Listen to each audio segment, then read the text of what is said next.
Number 7 सूक्त 103।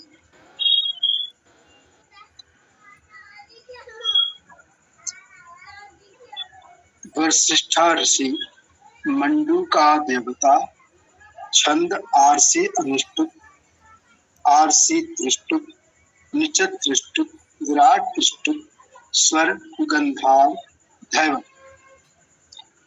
मंत्र 1। ओम संवत्सर ससमाना ब्रह्मणा ब्रह्मचारिणः वाचं पर्जन्य जिन्वितां प्रमंडूका अवादिषु। इसका पदार्थ इस तरह से है। ब्राह्मणा, ब्राह्मण एवं ब्राह्मणा, ब्रह्म वेद के साथ संबंध रखने वाले। व्रतचारिण, व्रति, व्रत के अनुसार चलने वाले। संवत्सर ससमाना, एक वर्ष के अनंतर अर्थात एक वर्ष सोने के बाद, शयन करने के बाद। पर्जन्य जिन्विताम, तृप्ति कारक परमात्मा के साथ संबंध रखने वाले। वाचम, वाणी को। प्रावादिषु, यहाँ पर प्रा और अवादिषु को मिला दिया तो प्रावादिषु हो गया। बोलने लगे, उत्तम प्रकार से बोलने लगे। मंडूका, मंडूका का एक शाब्दिक अर्थ होता है मेढक। यहाँ पर लिया वेदा नाम मंडयितारः, वेदों का मंडन करने वाले। मंडयंतीत मंडूका, जो मंडन करते हैं, वेदों का प्रचार प्रसार करते हैं, वे मंडूक। इसका भावार्थ इस तरह से किया गया है।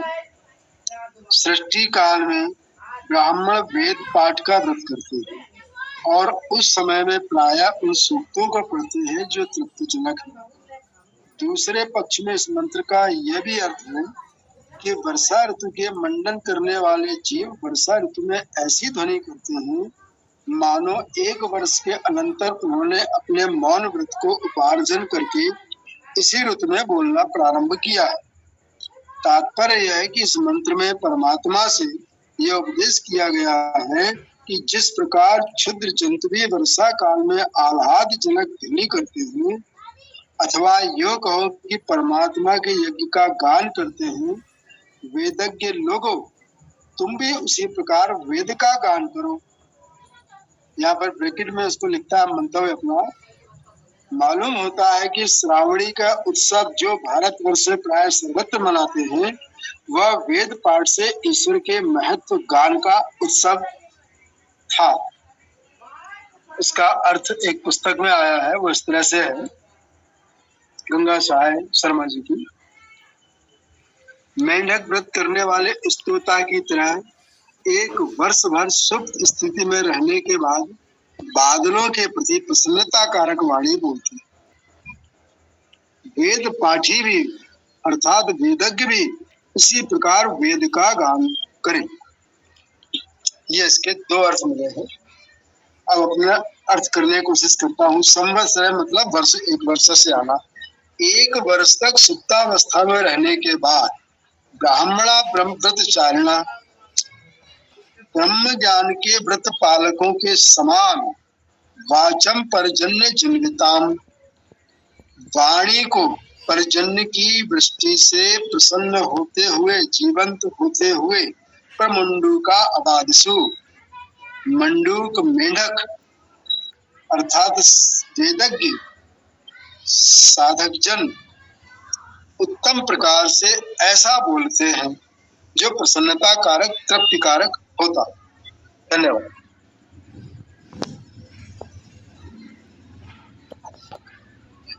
बहुत सुंदर मंत्र प्रस्तुत किया आपने। इसे मंडूक सूक्त कहा गया है। तो मुख्य रूप से ध्यान हमको यहाँ यही देना होता है, आज का लोक प्रचलित अर्थ क्या है उसको ध्यान में नहीं रखना चाहिए। जब भी हम वेद पढ़ें, वेद मंत्रों का पारायण करते हैं, स्वाध्याय करते हैं, तो वर्तमान में किस शब्द का क्या अर्थ प्रचलित है वो बिल्कुल ध्यान में रखना ही नहीं चाहिए।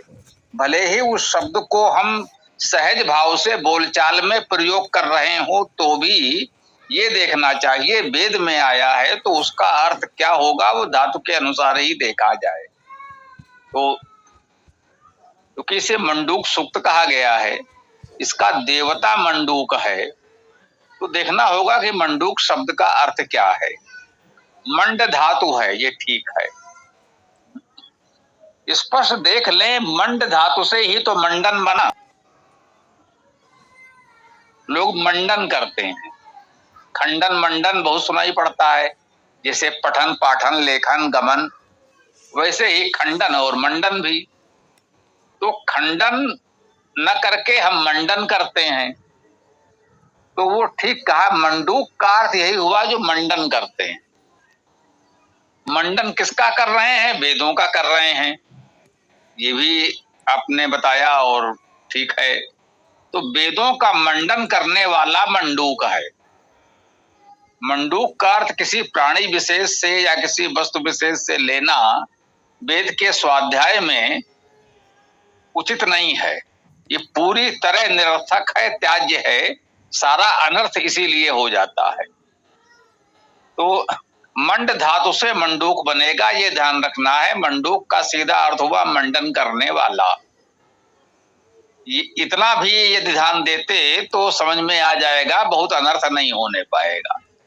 मंड धातु का अर्थ है आनंदित करना, हर्षित करना, भूषित करना, आभूषण जिसे हम लोग कहते हैं, भूषण। तो मंडूक का अर्थ भूषण हो गया, आभूषण हो गया। जो वेदों का भूषण है, जो वेद विद्या का आभूषण है, उस विद्वान को मंडूक कहते हैं, या उसी विद्वान को मंडूक कहा जा सकता है जो वेद विद्या का आभूषण स्वरूप हो। ये हमको समझना चाहिए। तो यही मुख्य शब्द था। मुझे लगा अभी जब आपने रखा तो भी कि इस शब्द को स्पष्ट करना आवश्यक था। शेष तो मुझे लगता है ठीक है। यदि किसी का कोई और प्रश्न हो, कोई बात हो, तो हम प्रयास करेंगे उसका समाधान करने का।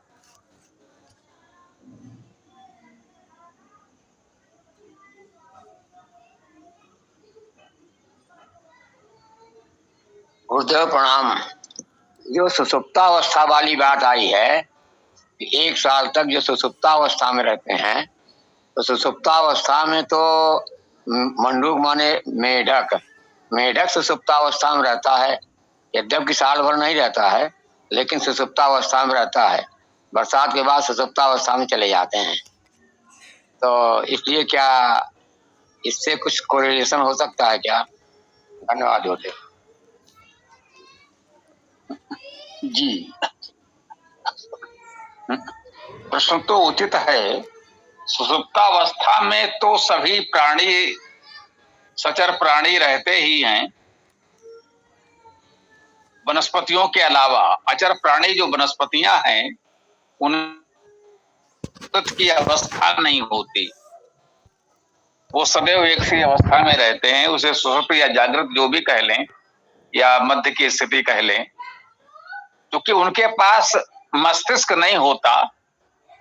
जब मस्तिष्क नहीं होता, सुसुप्तावस्था नहीं होती, और शेष वो सभी सचर प्राणी जिनके पास मस्तिष्क है वो सुसुप्तावस्था में होते ही होते हैं। हम आप भी।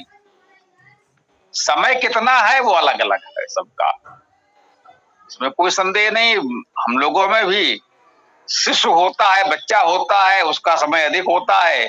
अब इस आयु में हम आप बड़े भाग्यशाली होते हैं जब कुछ घंटों की निद्रा अच्छी मिल जाए। तो सुप्तावस्था तो सभी प्राणियों के लिए स्वाभाविक है। एक बात तो ये 1 वर्ष नहीं होता है मेढक का, ये आपने भी कह दिया, तो वो समस्या तो यहाँ समाप्त हो गई।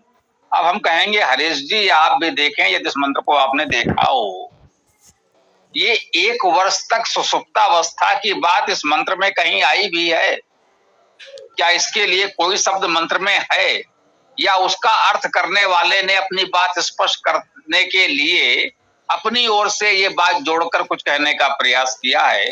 क्योंकि वो मंत्र मेरे समझ लिखा हुआ तो नहीं है। तो अब चूंकि ये प्रश्न उठा है, इससे थोड़ा गंभीरता से आप लोग इस पर देखिए हरीश जी भी देखें और आप भी, कि एक वर्ष की सुप्तावस्था की बात मंत्र में है, किस शब्द के लिए ये अर्थ किया गया है, जरा बताइए।